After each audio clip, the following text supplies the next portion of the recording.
Berita di segmen kedua ini masih soal pembunuhan. Kapan hari kita dikejutkan dengan kasus pembunuhan di Lumajang yang melibatkan 3 pelajar.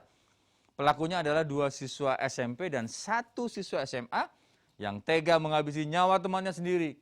Kata polisi, motifnya pelaku ingin menguasai sepeda motor korban hingga akhirnya berujung pembunuhan.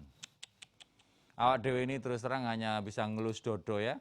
Timbang ngelus Pak Tio malah repot kok. Pak Tio soalnya senengannya gelibet nih digelus-gelus. Terkejut dan prihatin karena ketiga pelaku masih pelajar bahkan masih SMP tapi kok tega membunuh. Ya bro, sebagai orang tua kita harus selalu menjaga anak-anak kita. Jangan sampai terjadi seperti ini. Jadi harus memberikan contoh yang baik. Dan selalu mendampingi agar anak tidak terjerumus dalam kejahatan. Saya sendiri sudah merasakan terjerumus dalam lembah hitam bersama Pak Teo. Nanti malam siap mangkal di mana Jeng Teo. Oke, iki berita nih bro. 2 pekan setelah menjadi tanda tanya, akhirnya kasus penemuan mayat seorang siswa SMP berinisial WSA di Lumajang akhirnya terungkap. Sebelumnya korban ditemukan tergeletak tak bernyawa di pasar hewan Joko Trunan. Polisi menangkap 3 tersangka sebagai pelaku pembunuhan. Ketiganya merupakan teman bermain korban. Ironisnya, ketiga tersangka masih berstatus pelajar. AK dan MWL duduk di bangku SMP dan IPS siswa SMA. Penyidik Polres Lumajang menduga tersangka berkomplot merencanakan pembunuhan. Awalnya ketiga tersangka mengajak korban pesta miras. Setelah dibuat teler, korban diajak berkeliling kota mengendarai sepeda motor. Sampai di lokasi yang sepi, yakni area pasar hewan, mereka berhenti di teras warung kopi yang dalam keadaan tutup.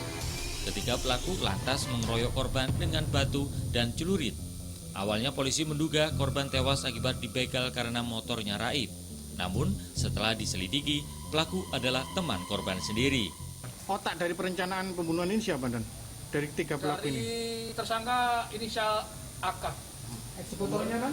Eksekutornya 2 orang, 3 orang bahkan. Jadi menghabisi korban dengan cara 1 orang menghantamkan batu dan 2 orang masing-masing membawa 1 celurit untuk menghabisi nyawa korban. Motif pembunuhan yakni pelaku ingin menguasai barang berharga milik korban. Usai membunuh, tersangka membawa kabur sepeda motor dan handphone milik korban yang kemudian dijual. Kenapa kok dibunuh? Di Tegang, nggak usah. Ingin menguasai sepedanya. Sebenarnya dijual? Enggak. HP-nya dijual? Iya. Itu temanmu itu? Iya. Temanmu? Kamu sekolah? Masih sekolah? Iya sekolah. Kamu sekolah? Masih sekolah. Kamu sekolah? Kini ketiga tersangka harus merasakan pengapnya penjara. Mereka terancam hukuman 15 tahun penjara. Dari Lumajang, Cucu Donartono, iNews melaporkan.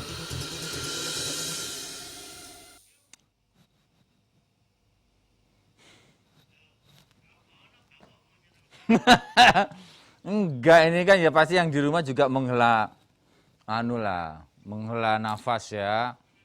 Kalau Pak Tio enggak menghela nafas, menembakkan napas dari bawah. Ngono dijelasno cari. Wah, enggak risel aku tuh ngono pisan ta. Ini anak SMP ya dan SMA, ngeri. Di zaman-zaman sekarang itu kalau sudah kenal miras ya begitu itu.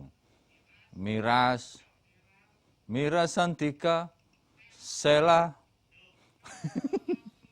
apapun namamu, tak akan kusia-siakan engkau Sela. Waduh, artinya gak usah ngamuk, mek kadek di mood kayak ngono iku. Tapi nih ndelok Sela nganggo klambi abang ngono rasane yo apa? Semangat membara ya Pak Tio ya. Wow. Seperti Pak Tio minum habatus sauda 5 butir lah kira-kira ngono ya Pak Tio. 17-an. Oh. Menyambut 17-an ya Pak Tio ya. Merdeka ngono Pak Tio ya. Biasanya merdeka ngene Pak Tio merdekane beto gak jelas. Ya jadi kita yang sudah memiliki anak, ayo diajari yang benar. Dasar-dasar agama, dasar-dasar etika, sopan santun. Membedakan mana yang baik dan mana yang buruk. Kenapa begitu? Karena yang buruk itu pasti tidak baik, bro. Dan